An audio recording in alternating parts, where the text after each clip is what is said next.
Hello, hello, you beautiful soul, and welcome back to the Unapologetic You podcast. Guess what? It's still me, Kiana van Deurse, your sexual authenticity, liberation, and empowerment coach. And I am beyond excited to have you here on the podcast again, spending your valuable time with me. I really hope that you realize that I don't just take that for granted. I know that you take a moment of your day or moments of your day in order to listen to my podcast. So thank you so much for being here. This is absolutely amazing. And as your host and as a friend and as anything, I again want to say thank you. Not just for being here, but also for wanting to meet yourself. Wanting to meet yourself on this liberation journey full of authenticity. Because trust me, the world just really needs a lot more people that are so much more authentic and so much more expressive in their own way. So, yeah, I really want to start this episode a bit slowly today. Not necessarily with information, but with a question for you that I want you to think about, that I want, you to let it sit in your body for a moment. Don't answer it too quickly. Now, what if the version of you that you have been judging was never actually you? What does this make you feel like, this question? Because also when I'm saying this out loud, like what if the version of you that you have been judging was never actually you, it makes me feel things. No? I'm not talking about the holding back, not the overthinking or not the disconnected intimacy. No. Also not the way that you sometimes feel like you're watching yourself from the outside instead of being fully inside your own experience. But what if none of that is actually your personality? No?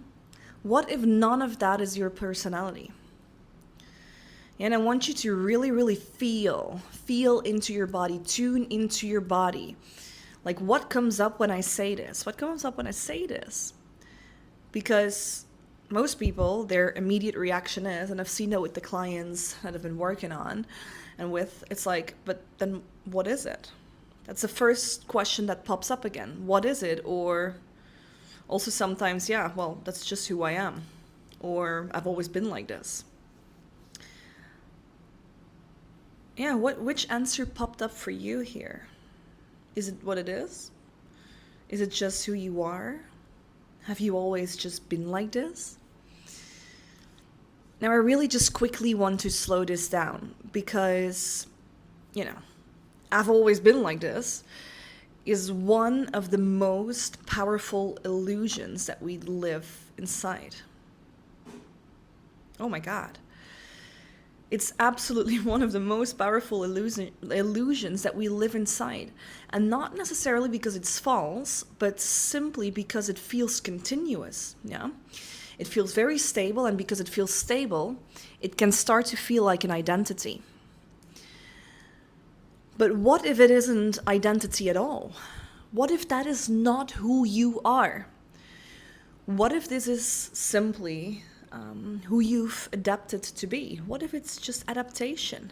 Let me say that again. I know I'm repeating some things today, but let me say it again. What if it is adaptation? Not your truth, not your essence, not your personality, but simply adaptation. Something that your system learned in response to your environment. Because let me say it again, even though I've said it so many times over the last couple of weeks in the liberation letters and as well here on the podcast, shame doesn't usually arrive as shame. It doesn't come up and be like, yo, hey, what's up? I'm Shame. Nice to meet you. I'm going to be living in your body now. No. It also doesn't say, hey, welcome, I'm going to disconnect you from your body and your desires, your needs and your wants. No, not at all.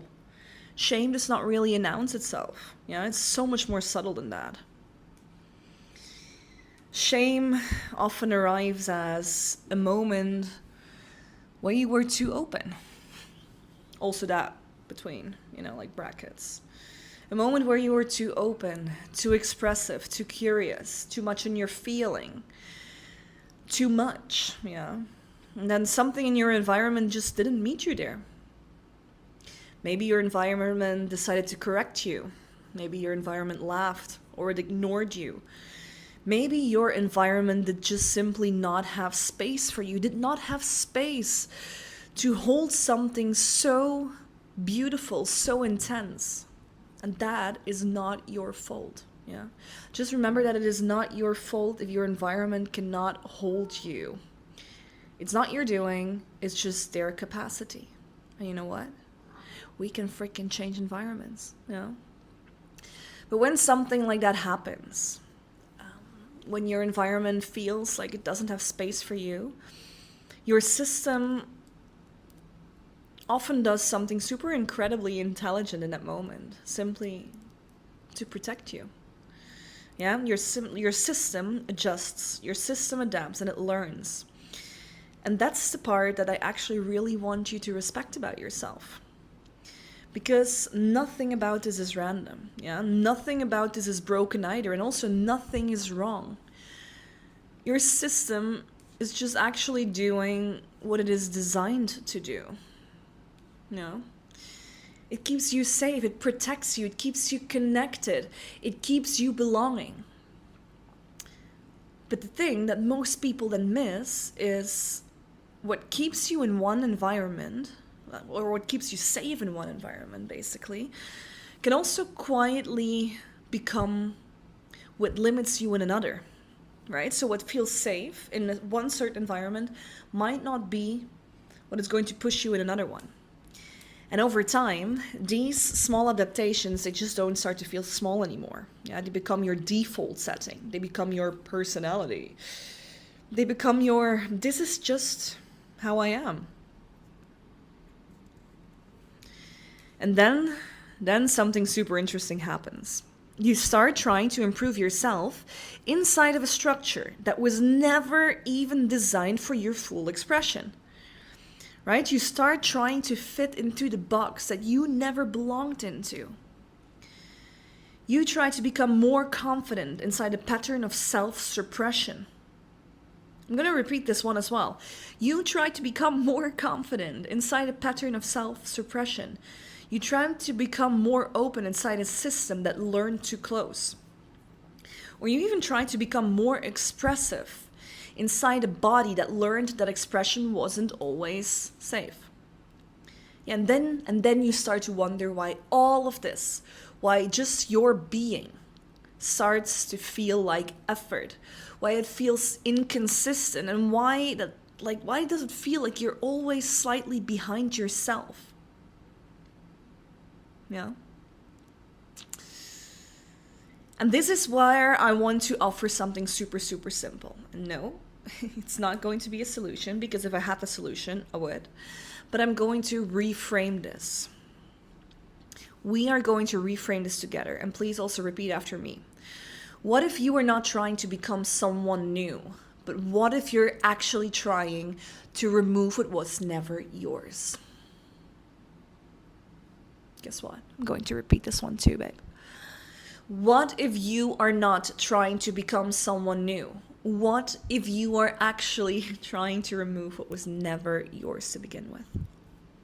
Yeah? Because underneath all of this, there is a version of you that is less filtered. It's less managed, less adjusted, so much more present, so much more alive, so much more juicy, so much more honest. Yeah. And I don't say that as a fantasy version of you. No. I say that as a version that already exists. And it exists underneath that adaptation. And you don't have to force it. You don't still have to build it. No. You also do not have to perform your way into it. But what I do need you to do is that you need to stop assuming that your current version is your final one. Let's stop that together, for frick's sake. You need to stop assuming that your current version is your final one. Because it isn't. And it also never was. It never was meant to be. So for today, the only thing that I'm asking you is to let this one land. Let this question land. And in the next episode, I'll meet you again, where we go one layer deeper into how this pattern actually shows up in your daily life without you even noticing it. Let's break free, but let's also look at the different patterns together. Yeah? Well, thank you so much again for being here. Thank you for taking the time to question these things. Thank you for willing to look inside. Not just for you, but also for me. Because knowing that you're there on the other side listening to my voice in this moment just reminds me how important my work is. How important these reminders are and how powerful we can be together as a movement, as an empowerment. And yes, we do have this together. I hope to talk to you soon, and I hope that you let these questions land today. So many kisses, adios, and talk to you next week.